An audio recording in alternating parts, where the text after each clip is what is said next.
sometimes you try to describe someone Mm-hmm. and the words just don't cut it. Yeah. You can picture them perfectly in your mind. But to Right. get that across, Do that. it's tricky. It is. It is. So we're diving into some excerpts Okay. from a guide on describing people today. All right. It covers everything, Nice. from appearance to personality. Oh, wow. And get this, Yeah. we form first impressions in just seconds. Really? Like, our brains are speed reading people before we even shake their hand. It's true. Whoa. Those first impressions are formed incredibly fast. And it's not just random. Okay. There's evolutionary psychology Right. that suggests we're wired to pick up on certain visual cues. I see. Think about it. Yeah. Back in the day, noticing things like a strong build Yeah. or good health could have meant survival. Yeah. Or, well, not surviving. Oh, wow. So basically, Yeah. my ancestors were sizing people up to see who could handle a saber-toothed tiger attack. That's a good way to put it. That's reassuring. Uh-huh. But how does that play out in the modern world? Right. I mean, I'm not exactly facing down predators on my morning commute. Right. Right. Well, those ancient instincts Yeah. have evolved into Mhm. more nuanced forms of social signaling. Interesting. We're still constantly communicating information about ourselves I see. through our appearance, even if we don't realize it. Mm. Take clothing, for example. Okay. You probably wouldn't wear the same outfit Right. to a job interview as you would to a concert. Totally. Yeah. But it's not just about clothes, is it? No. It's like that whole dress for the job you want thing. Uh-huh. It goes way deeper. It does. It's our hairstyle, Yeah. our posture, Right? even the way we walk into a room. Exactly. Yeah. It's fascinating how much we convey about ourselves Right. without saying a word. Wow. These visual cues tap into things Okay. like perceived social status, Hmm. group affiliation. Yeah. Even personality traits. Okay, now I'm really curious about this personality part. Okay. Our guide mentions some major ones. Yeah. Introvert versus extrovert, Right. optimistic versus pessimistic. Mhm. But these are internal qualities. Yeah. How do you accurately describe something that's essentially invisible? That's the real challenge, isn't it? Yeah. It's easy to describe physical features, Right. but capturing someone's personality in words Yeah. is a whole different ballgame. Uh-huh. Yeah. One approach is to think about Okay. personality frameworks, Right. like the big 5 traits. Okay. Openness, conscientiousness, extroversion, Uh-huh. agreeableness, and neuroticism. The big five, right? I've Yeah. heard of that. Yep. So instead of just saying, oh, he's really shy, Right. you could say something like, Yeah. he scores low on extroversion. Precisely. Wow. It gives you a more structured way I see. to think about and articulate personality traits. Okay. But even then, it's important to remember that people are complex. Right. Someone might be introverted in large groups, Yeah. but quite outgoing with close friends. Oh, interesting. So context matters. It does. And I guess it's also about being aware of those snap judgments Right. that we make based on first impressions. Yeah. Have you ever totally misjudged someone Oh, absolutely. based on a first impression? It's a common experience. I definitely have. It highlights the fact that while those initial impressions are powerful, Yeah. they don't always tell the whole story.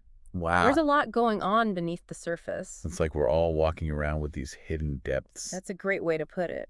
And it takes time and effort It does. to really understand someone. For sure. Okay, so we've established that personality is complex, Yeah. but how do we get better at reading those less obvious signals?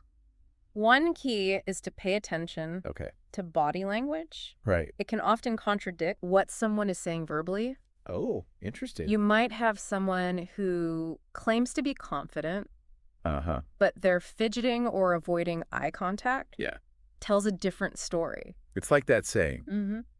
actions speak louder than words. Indeed. But how do we know Right. if those actions are genuine? That's true. I mean, couldn't someone be really good Yeah. at faking body language? That's true. Some people are more adept at masking their true feelings, Okay. but even the most skilled actors Yeah. can have subtle tells. Mm. It's about becoming a keen observer. Right. Not to become suspicious of everyone, Sure. but just to develop a greater awareness Yeah. of the nonverbal cues people are sending. It's like becoming a human lie detector test. Uh-huh. That sounds intense. Not quite. Think of it more like learning a new language. The more you practice, the better you'll become at understanding the nuances of nonverbal communication. So it's about practice. It is. For instance, notice how people's behavior shifts depending on who they're with. Right. Are they more relaxed with close friends? More reserved in a professional setting? Okay, so it's about paying attention. It is. To those subtle shifts. Yeah. And trying to understand what they reveal about a person's true nature. Exactly. This is making me want to analyze everyone I see. But let's get back to the guide for a sec. Okay. They give some great examples of how to blend those physical descriptions with personality traits to create a really vivid picture. Nice. There was one in particular that stood out to me. Which one was that? It said something like, instead of just saying, he has blue eyes. Right. His piercing blue eyes sparkled with mischief. Oh, wow. It's so much more interesting, right? Absolutely. You're not just describing a color. Right. You're hinting at a whole personality. It's a great example of using evocative language to bring a description to life. Instead of just listing physical attributes, you're drawing the reader in, making them feel like they're meeting this person. It makes you realize how powerful words can be. They are. Do you have any go-to strategies for crafting those kinds of memorable descriptions? The thesaurus can be helpful. Yeah. But I think the real key is to focus on the senses. The senses. Yeah. Okay. Instead of just visual details, think about how someone sounds, how they move, even how they might smell. Oh, wow. Does their voice have a particular quality? Oh, that's interesting. Do they have a distinctive walk? Ooh, those are great points. Thanks. It's like you're painting a full sensory portrait of the person. Exactly. And that brings us perfectly to the practical tips section of our guide. All right. They emphasize the importance of mindful observation, using metaphors and similes, and practicing writing descriptions. Yeah. They even suggest asking open-ended questions. That's great. To get people talking. Yeah. Which I think is brilliant. Asking questions is such a powerful tool. Yeah. Not just for gathering information, but for building rapport and getting a sense of someone's personality. All right, so we've talked about appearance, personality, Yeah. and how to weave those together into a vivid description. Yeah. But one thing that strikes me What's that? is how much room for error there is in all of this. I mean, we're talking about subjective interpretations, right? Yes. How do we know if our descriptions are truly accurate? Right. What if our own biases Yeah. are coloring our perceptions? That's an important point. Yeah. And it leads us to a deeper question. Is it even possible to be completely objective when describing someone? That's a great question. I mean, we all have our own experiences, our own filters through which we see the world. Exactly. How do we make sure we're not letting those biases lead us astray? I think the first step is acknowledging that those biases exist. Okay. We all have them, whether we're aware of them or not. True. It's part of being human. Okay, so awareness is key. It is. But how do we move beyond just acknowledging our biases? How do we actually mitigate them so they don't cloud our judgment? One helpful strategy is to actively seek out diverse perspectives. Diverse perspectives. Okay. If you find yourself jumping to conclusions about someone, pause and ask yourself, what information am I basing this on? Could there be another explanation for their behavior? That's a good point. Talk to people from different backgrounds. Read books and articles that challenge your assumptions. That makes sense. Yeah. It's about expanding our own understanding of the world. Exactly. So we can be more open to different ways of being. But even with the best intentions, isn't there a risk of overthinking it? Sure. I mean, I don't want to go into every interaction. Like I'm dissecting someone's every word and gesture. It's a balance for sure. You don't want to become a walking, talking personality test. Right, exactly. But the more aware you are of your own biases and the potential for misinterpretation, the better equipped you'll be to navigate those tricky social situations. It's like we're constantly calibrating. Yeah, that's a good way to put it. Our internal compass, trying to find that sweet spot between being perceptive and being overly judgmental. Exactly. And speaking of judgment, there's something our source material doesn't really touch on. What's that? The ethics of describing people. Oh. Is there a line we shouldn't cross? Like, is it ever okay to describe someone in a negative light, even if we think it's an accurate observation? That's a really important question. Yeah. And like so many things in life, I think it depends on the context. Context, okay? If you're writing a fictional character, for instance, and you want to create a villain, well, that's part of the creative process. Right. But if you're describing someone in real life, particularly in a way that could harm them or damage their reputation, that's a different story. Right. It's about wielding that descriptive power responsibly. It is. Words can have a huge impact. Well, sure. So we need to be mindful Absolutely. of the potential consequences. Yes. But let's shift gears. Okay. And on a more positive note, Right. our guide emphasizes the idea that the more we practice describing people, the better we get at it. Absolutely. It's like a muscle we can strengthen. It is. Practice makes perfect. What are some ways we can flex that descriptive muscle in our everyday lives? There are so many possibilities. Like what? You could start a journal where you describe people you encounter each day. Oh, interesting. Or challenge yourself to write a short story where the characters are inspired by real people. Those are great ideas. Thanks. But what about for people who aren't writers? Yeah. Are there ways to improve their descriptive skills Absolutely. that don't involve putting pen to paper? Pay attention to how people are described. Okay. In movies, TV shows, even songs. Oh, wow. What words and images do they use to create a lasting impression? Interesting. What makes those descriptions effective? It's like becoming a student of human nature. Exactly. Constantly observing and learning. Yes. I love that. I'm glad. And I think it speaks to a bigger point. This whole process of describing people, it's not just about writing a fancy sentence, winning at charades. No. It's about connecting with people on a deeper level, understanding what makes them tick. Exactly. It's about developing empathy and appreciation for the diversity of human experience. And that starts with being a good observer. It does. Paying attention to the subtle and the obvious. Absolutely. So it's like we're training ourselves to see the world with fresh eyes. Yeah, that's a good way to put it. To notice details we might have missed before. Right. I'm already starting to think about people in my life differently. That's great. Like, what words would I use to describe them? What makes them unique? It's like each person is a story waiting to be told. And with careful observation and thoughtful description, we can begin to understand those stories. Even the chapters that aren't always spoken out loud. I love that analogy. Thanks. It's making me realize that every interaction, even a brief encounter, can be an opportunity to learn something new about someone. I agree. Okay, so we've covered a lot of ground in this deep dive. We have. We've gone from those split-second first impressions to the complexities in personality. Right. And even touched on the ethics of description. We did. What's your biggest takeaway from all of this? That's a good question. What's the one thing you hope our listener walks away with?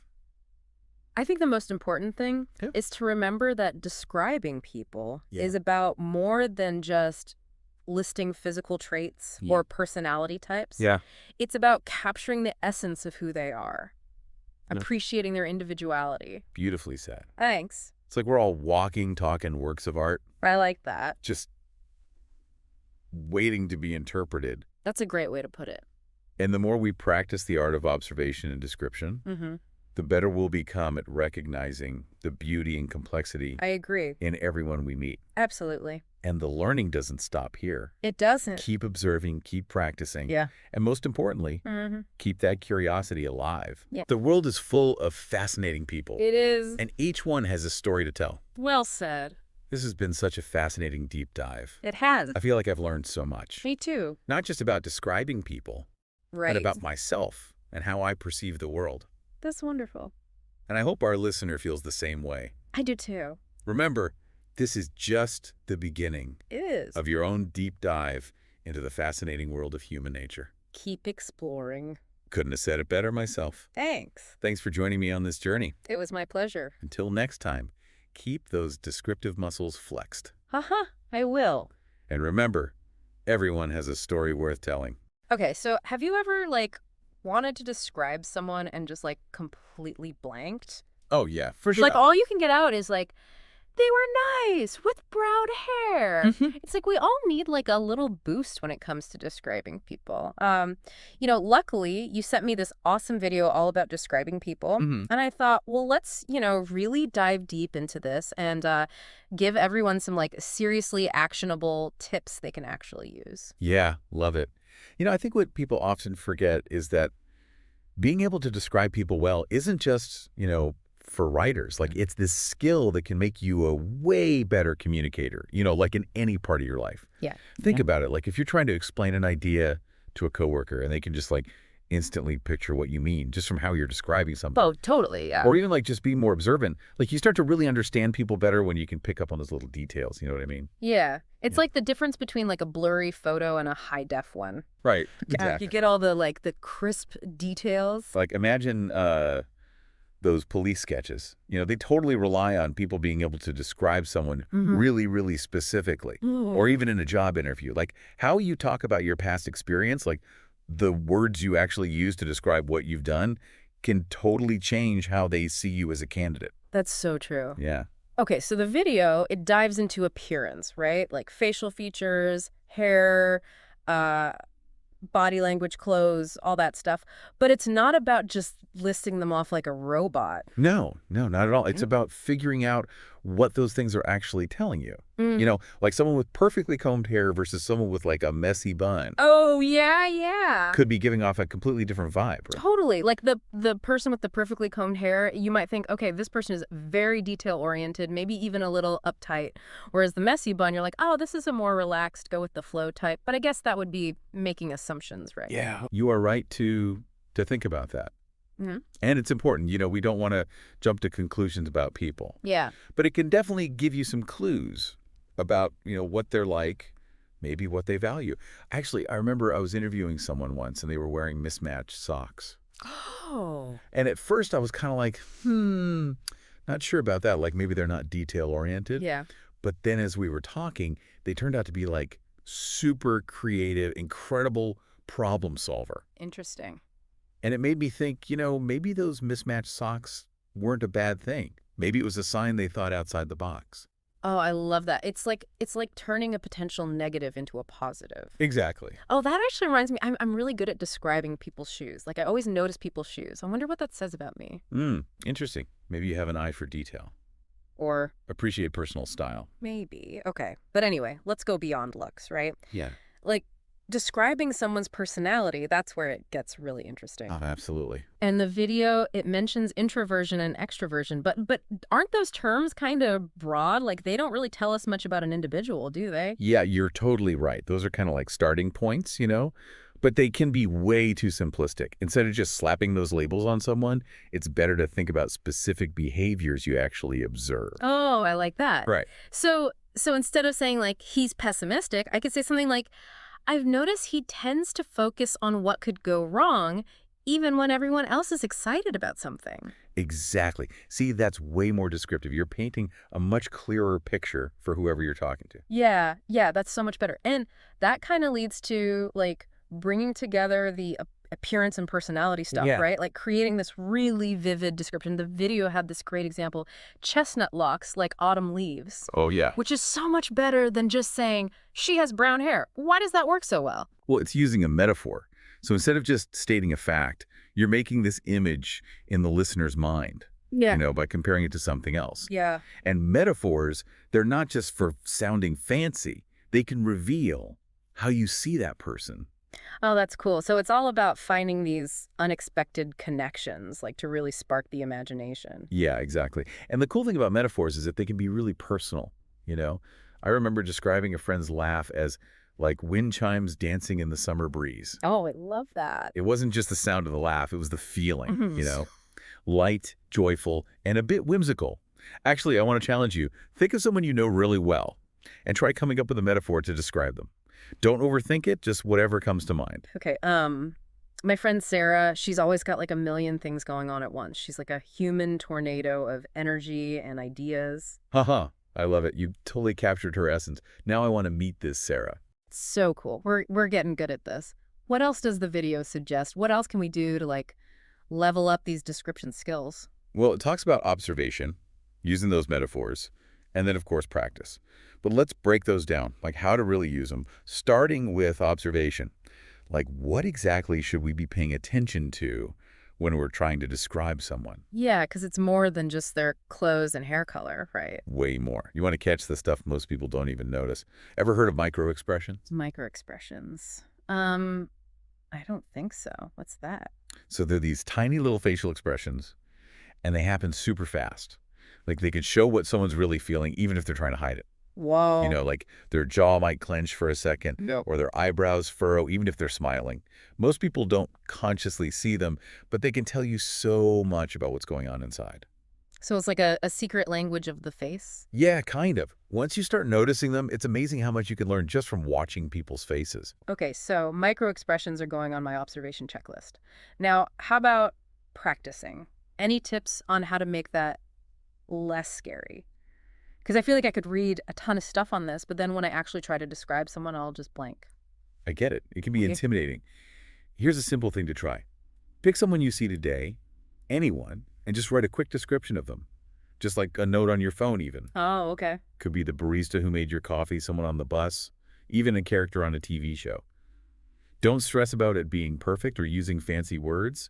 Just try to capture a few details that stood out to you. Yeah, I like that. Like a little description workout. Oh, And the more we do it, the easier it gets, right? right. Just like any skill, the more you practice, the more natural it becomes. Awesome. Okay, so we've got observation down, we're mastering the art of the metaphor, and we're ready to put it all into practice. So where do we go from here? Like, how do we actually use all this to create a description that really captivates people? That's the million-dollar question. Yeah. And that's exactly what we'll be exploring in the next part of our deep dive. Okay, listeners, we'll be back in a flash. And we're back. All right. So we've been talking about all these cool techniques for describing people, like, spotting those micro expressions and coming up with those killer metaphors. But how do we, like, actually pull it all together? It's like having all these ingredients, but we still need the recipe to make, like, an amazing dish, That's a perfect analogy. You can't just have the tools. You got to know how to use them, right? Think of it like painting a portrait. You wouldn't just like throw random colors on the canvas, would you? No way. You'd start with a sketch, pick your colors carefully, then blend them all together to make it look real, give it depth. Exactly. And it's the same with describing people. You got to choose the right details to focus on and then like weave them together to create this picture in someone's mind. You're basically telling a story, right? One that makes people feel like they actually know the person you're describing. So it's not just about being accurate. It's about, like, creating this experience for the listener. Exactly. Think about it. Which sounds better? She had piercing blue eyes. Or, her eyes were the color of a glacial lake, cold and captivating. Ooh, the second one for sure. Right? The first one's kind of boring, but the second one, it gives you a feeling, Yeah. Makes you want to know more. Totally. So how do we get to that level of description? Is it just like using a ton of metaphors and similes? Well, not necessarily. It's more about picking the right details and presenting them in a way that, like, really resonates. Remember those micro expressions we were talking about? Yeah. Those can be super powerful. Like, imagine you're describing someone who's trying to act all confident, but then you see, like, a little tremble in their voice or a flash of anxiety in their eyes. Oh, yeah. Those tiny things can tell you a whole different story about what's going on beneath the surface. Oh, yeah. It's like you're adding another layer to the portrait you're painting. Exactly. And that's where your own perspective comes in, too. How you see someone is going to be different from how someone else sees them. Embrace that. Yeah.